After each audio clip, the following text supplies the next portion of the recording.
Hi everybody, welcome again to Champion Trading. What we're showing you, this is a McBrady Model 10 semi-automatic bottle cleaner.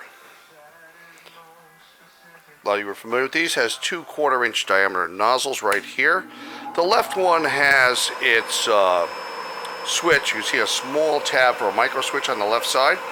That is a tab which activates the timer, which controls how long you'll apply compressed air to clean the container. For dust collection, you'll see it has a small blower, turbo blower here. Goes through the filter, picks up any dust, which gathers in the chamber here. Inside here, you'll see those are part of the TAC anti-static system right here. Brings the air in through a valve, a couple of water separators, pressure regulator, and this Paul filter right here.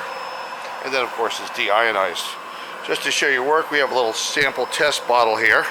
So the operator would put both bottles in at the same time, the left one activating the switch. Once the timer, you'll see the timer completes. So this way you'll have a guarantee of how long the operator applies cleaning. We have lots of equipment for cleaning, packaging, processing in our stock, so we do hope you'll visit our website at www.champtrading.com. And we look forward to hearing from you. Thanks for joining us today.